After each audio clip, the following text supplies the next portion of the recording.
Bueno, yo empecé en el mundo de la música en el colegio, cuando era EGB lo que se hacía, ¿no? Nos pasábamos cintas de cassette, era lo que entonces era la mercancía peligrosa y underground, es decir, una cinta de cassette era información valiosísima y contenía un mundo de imaginación y de cultura underground. Entonces, empezamos en el colegio y a mí, yo de pequeñito ya era fanático de Elvis Presley y tal, pero en el colegio me empezaron a pasar unas cintas de un grupo que se llamaba Deep Purple y a partir de ahí empecé a engancharme y poco a poco me fui pasando a Jethro Tull, Frank Zappa. Había como una cultura underground de la música que no era la que escuchaban mis padres, que no es como ahora, que mi hija escucha mi música, sino que teníamos una música diferente a la de nuestros padres. Y entonces esto hacía como una especie de enfrentamiento, en el buen sentido de la palabra, es decir, buscábamos una independencia de la cultura de nuestros padres a través de una nueva música. No había una relación que hay hoy en día de los padres y los hijos son amigos. No, los padres y los hijos entonces éramos padres e hijos. Teníamos nuestras diferencias y la música marcaba una diferencia importante y detrás de esa música existía toda una filosofía.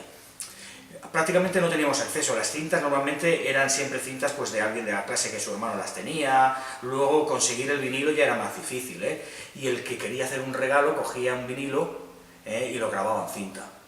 Entonces, y regalabas la cinta, por ejemplo, una cinta de, ¿qué te diría yo?, de Black Sabbath, pues era casi un regalo que tú hacías a alguien que era tu amigo. Entonces, vamos, y coleccionábamos cintas, aunque fueran cintas grabadas. Yo empecé, a partir de ahí, yo de forma natural, como de pequeñito me gustaba Elvis, empecé a cantar. Y entonces hicimos una banda un poco en el cole, cada uno tocaba la guitarra, otro el bajo, y yo, sin darme cuenta, lo que hacía era cantar. Cuando ya pasamos al instituto, entonces ya la movida underground ya estaba totalmente impregnada en nuestra cultura. Es decir, que ya era, vamos, hacíamos lo que entonces se llamaba campana, y en realidad lo que nos íbamos era escuchar música y realmente era una cultura que nos impregnó a todos de algo que marcó nuestra vida. De hecho, hoy en día, algunos, no todos, pero sí algunos nos dedicamos a la música gracias a esa adolescencia llena de música underground que estuvimos disfrutando. No es como ahora que es accesible, ahora todo es demasiado accesible. Ahora hay una super oferta de información, entonces adquirir la información representaba un esfuerzo. Entonces eso tenía un valor adquirido. Entonces en el colegio, ya cuando estábamos en el instituto, me llamó un amigo del cole y me dijo: hey Luis, que tengo una banda de rock en el barrio de la Trinitat Vella.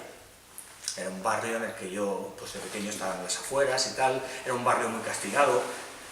Y bueno, allí se desarrolló una movida rockera en bandas y fuimos de los primeros barrios en Barcelona que hizo las 12 horas de rock de Barcelona. Entonces allí pues venían grupos, bueno, no había mucho, no había una masificación de grupos, pero allí se empezó a germinar algo muy especial de la cultura. Entonces yo, con 17, 18 años, estaba ya haciendo festivales, las 11 horas de rock de Barcelona, con grupos que hoy en día, pues bueno, son para muchos de nosotros históricos, ¿no? Y bueno, la inmensa mayoría de mis compañeros, poco a poco, pues la vida les fue apartando de la música. Pero yo por alguna razón sentí la necesidad de estudiar, no quise apartarme de la música. Y yo entendí, fui de los pocos que entendí de mi generación, de que no podía vivir siempre de la música de la calle, sino que quería investigar en un estudio formal de la música. Y entonces me metí a estudiar música. Al principio apenas podía, porque los orígenes hacen mucho. Entonces era difícil estudiar música, casi que hasta que no volví de la mili, que hoy en día también ha desaparecido, no pude ponerme a estudiar en serio. Encontré un trabajo de fresador, que era lo que yo, era mi oficio, porque yo estudié la FP de eso, y trabajando de fresador y tornero me pagué los estudios de música y a partir de ahí fui avanzando y entrándome en un territorio de música formal sin llegar a abandonar el origen underground que a mí me caracterizaba, que era la calle. Entonces, con el paso de los años yo he mezclado dos facetas, que es la cultura de la calle con el estudio formal de la música. Y poco a poco luego me daba cuenta que en las escuelas de música tenía una personalidad diferente y no terminaba de cuajar en los sitios, porque normalmente estudiar música era muy caro, igual que sigue siendo hoy, y entonces accedía a algunas personas que no tenían el mismo origen que yo. Entonces esto hacía que yo me sintiera un poco desplazado. Poco a poco empezaron a decirme, bueno, los rockeros en realidad son unos ignorantes musicalmente y no tenéis que estudiar música, eso es para los de jazz. Y yo estaba harto de que se les tratara a los rockeros como unos analfabetos musicales, así que aprendí a leer, a escribir música, aprendí armonía, hice toda la carrera de música que se podía hacer en ese momento y lo estudié formalmente, pero no abandoné nunca el origen mío, que era el rock, que era la calle, que era donde se había gestado todo. Y poco a poco esto me fue ayudando a subir y no me puedo quejar porque he publicado más de 25 discos, he girado por un montón de países, me dedico plenamente a esto. El mes que viene vuelvo a salir de gira y no paro de producir, de grabar, y encima ahora tengo un proyecto rodeado de gente fantástica, de gente creativa, para intentar transmitir esta inquietud musical a las siguientes generaciones. Finalmente, tras trabajar de profesor en varias escuelas, llegué a la conclusión de que yo tenía ganas de compartir la música desde un punto de vista filosófico, antropológico, y de alguna manera trabajar solamente una jornada de profesor y aplicarme a una serie de decretos no iban del todo conmigo. Entonces, en 1998 abrí el Jam Session, la escuela pequeñita, y a partir de ahí fui diseñando un programa de estudios y reuniéndome con personas que pensaban de la misma manera.